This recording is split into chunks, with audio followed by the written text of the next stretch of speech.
గత వీడియోలో మనము 9వ తరగతి పాఠ్యాంశాల గురించి తెలుసుకున్నాము. ఇప్పుడు మనము 10వ తరగతి పాఠ్యాంశాలలో ఉన్నటువంటి రచయితల గురించి, కవుల గురించినటువంటి సమాచారాన్ని తెలుసుకుంటాం. ఓకే, 10వ తరగతిలో మొట్టమొదటి పాఠము దానశీలం. దానశీలం అంటే దానము అంటే మీకు తెలుసు, శీలము అంటే గుణం, అంటే దానం చేసేటువంటి గుణం. ఈ దానం చేసేటువంటి గుణం గురించి పిల్లలకు అలవర్చాలనేటువంటి ఉద్దేశంతో 10వ తరగతిలో ఈ పాఠ్యభాగాన్ని పెట్టడము జరిగింది. ఓకే, మరి ఇక్కడ ఇచ్చిన మాటకు కట్టుబడేటువంటి తత్వాన్ని, దానం గొప్పదనాన్ని తెలియజేయడమే ఈ పాఠ్యభాగం యొక్క ముఖ్య ఉద్దేశము. అంటే ఇచ్చిన మాటకు కట్టుబడేటువంటి తత్వాన్ని, దానం యొక్క గొప్పతనాన్ని, అంటే నేను ఎవరైనా ఒకరి దగ్గరికి వెళ్ళినప్పుడు వాళ్ళు దానం ఇస్తా అని అంటారు. అంటే ఆ ఇచ్చినటువంటి మాటకు కట్టుబడేటువంటి తత్వం అనేటువంటిది కొంతమందికి ఉంటుంది, కొంతమందికి ఉండదు. అంటే ఇచ్చిన మాటకు కట్టుబడి ఉండాలనేటువంటిది ఈ పాఠ్యభాగం ద్వారా విద్యార్థులకు నేర్పడం జరుగుతుంది. అదేవిధంగా దానం యొక్క గొప్పతనాన్ని కూడా తెలియజెప్పడమే ఈ పాఠ్యభాగం యొక్క ముఖ్యమైనటువంటి ఉద్దేశంగా మనము చెప్పుకోవచ్చు. మరి ఈ పాఠ్యభాగము భాగవతము అష్టమ స్కందములోని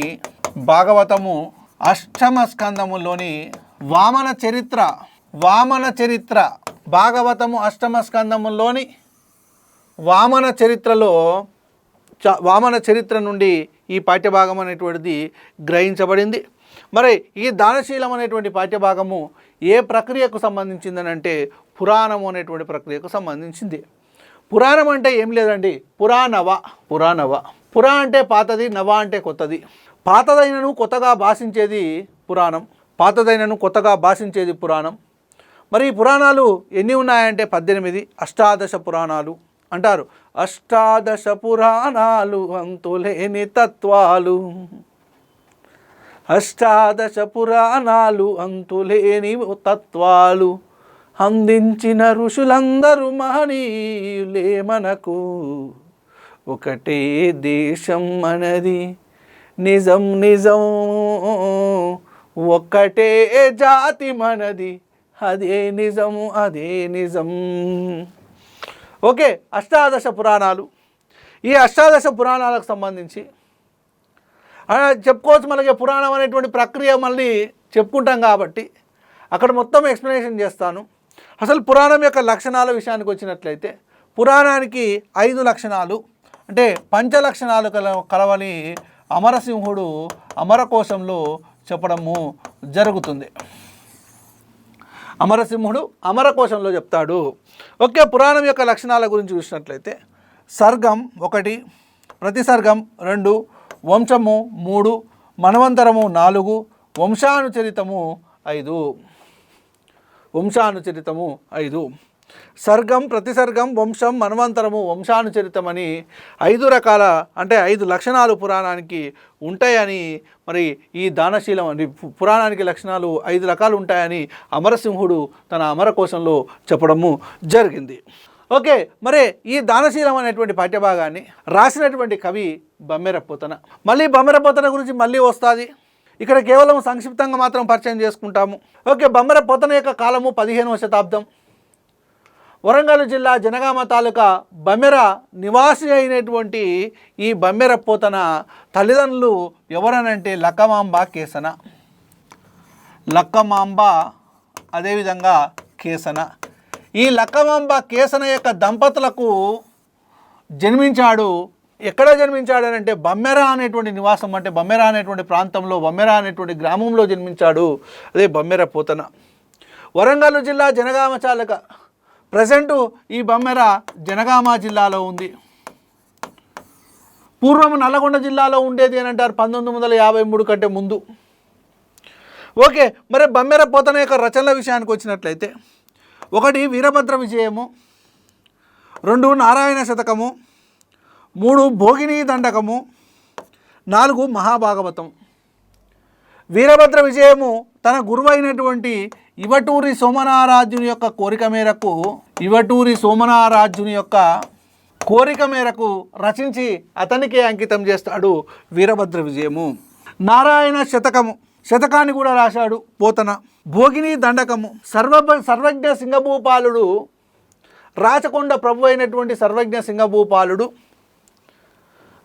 భోగిని అనేటువంటి వేశ్యల యొక్క ప్రణయవృత్తాంతమే భోగిని దండకము. అంటే సర్వజ్ఞ సింగభూపాలుని యొక్క భోగిని అనేటువంటి వేశ్య యొక్క వాళ్ళిద్దరి యొక్క ప్రణయ వృత్తాంతాన్ని భోగిని దండకం అనేటువంటి పేరుతో రచించి ఆ సర్వజ్ఞ సింగభూపాలునికే అంకితం చేశాడు భోగిని దండకం. తర్వాత మహాభాగవతం. ఈ మహాభాగవతాన్ని చూసినట్లయితే భాగవత పురాణాన్ని, సంస్కృతంలో ఉన్నటువంటి భాగవత పురాణాన్ని తెలుగులో శ్రీమద్భాగవతం అనేటువంటి పేరుతోటి తెలుగులోకి అనువదించడము జరిగింది. పలికేడివాడు పలికించేడివాడు రామభద్రుడట అంటూ మరి ఈ మహాభాగవతాన్ని శ్రీరామచంద్రునికే అంకితం చేయడము జరిగింది. తర్వాత చూసినట్లయితే అసలు భాగవతం కంటే ముందుగా బిరుదులు ఏమేమి ఉన్నాయి అనేటువంటి చూసినట్లయితే సహజ పండితుడు, అదేవిధంగా నిగర్వ చూడామని, ఇవి బిరుదులు. పోతన యొక్క తొలి కృతి అంటే తొలి రచన. ఇప్పుడు వీరభద్ర విజయము, నారాయణ శతకము, భోగిని దండకం, మహాభాగవతం ఉంది కదా. ఈ 4 రచనలలో పోతన యొక్క తొలి కృతి వీరభద్ర విజయము. ఈ వీరభద్ర విజయాన్ని పోతన తొలిసారిగా రచించడం జరిగింది. ఎవరి యొక్క కోరిక మేరకు అంటే తన గురువు అయినటువంటి ఇవటూరి సోమనారాధ్యుని యొక్క కోరిక మేరకు రచించి అతనికి అంకితము ఇవ్వడము జరిగింది.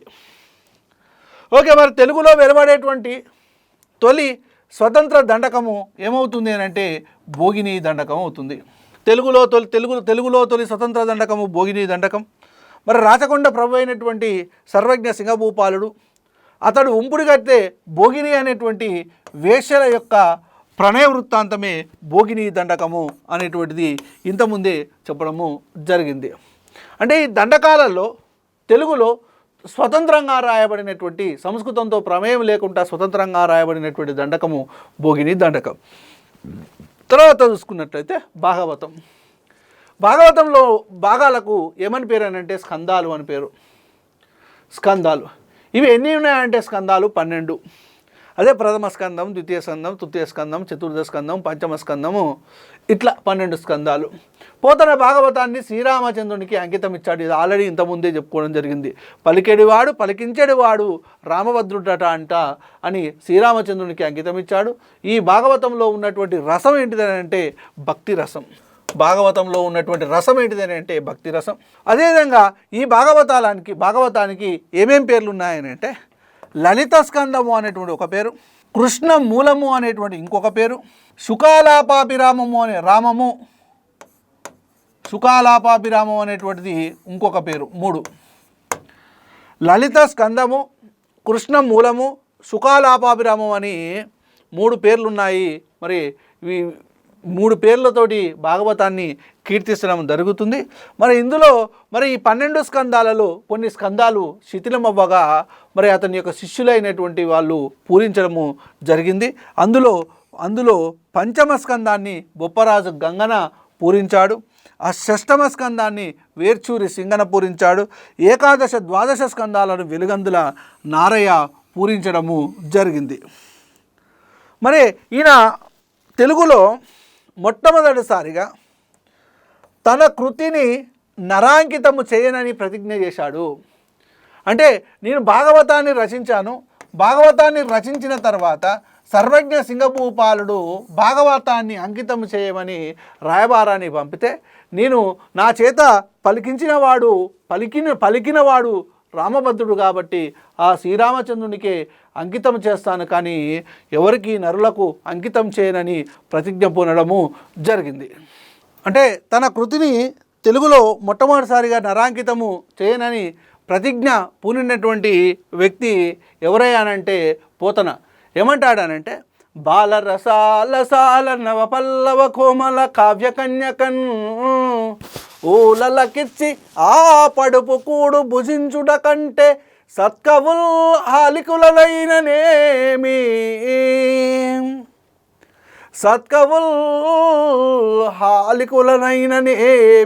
నిజదార సుతోదర కందమూలముల్ అని అంటాడు. అంటే బాల రసాలసాల నవ పల్లవ కోమల కావ్యకన్యకన్ ఊలలకిచ్చి ఆ పడుపు కూడు భుజించుట కంటే సత్కవులు హాలికులనైననేమి అని అన్నాడు. అంటే బాల రసాలతో కూడుకున్నటువంటి కావ్యము అనేటువంటి కన్యకను రచించి రాజులకు అంకితము చేస్తే ఆ రాజులు ఇచ్చినటువంటి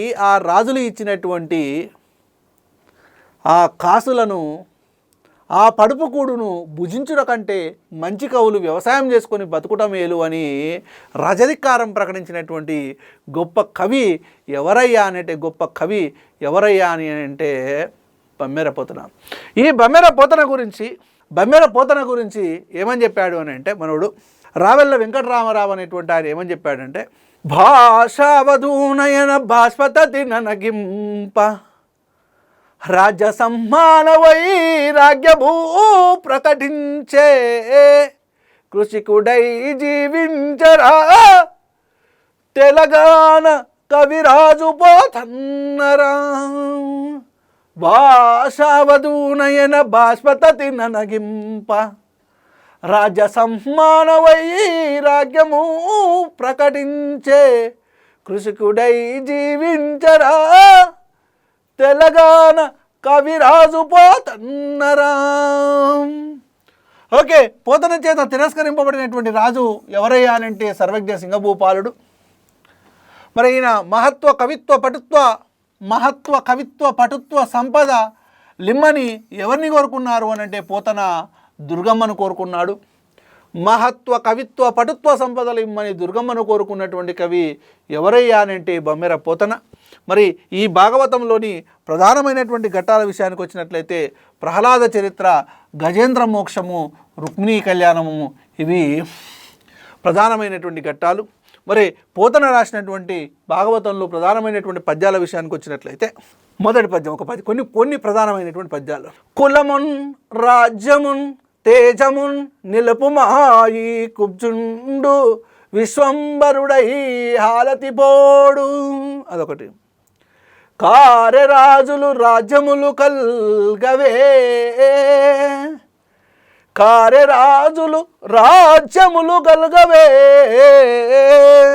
ఇంతింతై ఒటుడింతై, ఇదొక పద్యం. ఆదిన్ శ్రీ సతి కొప్పుపై తనువుపై పాలిన్లపై నూతన మర్యాద చందు చేయి కిందగుట నా చేయి మీదగుట రాజ్యము గిజ్జము అని ఎంత చక్కని పద్యం. నిరయంబైన నిబంధమైన ఇదొక పద్యం. విప్రాయ ప్రకట వ్రతాయ, ఇదొక పద్యం.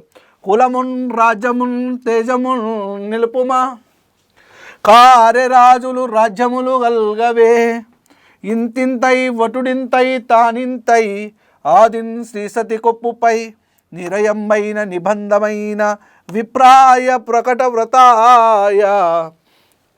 తర్వాత చూసినట్లయితే మరి పాఠ్యభాగాలకు సంబంధించినటువంటి విశేషాలు చూసినట్లయితే బలిచక్రవర్తి విరోచనుడు అనేటువంటి రాక్షసుని యొక్క కుమారుడు, ప్రహ్లాదుని యొక్క మనవడు.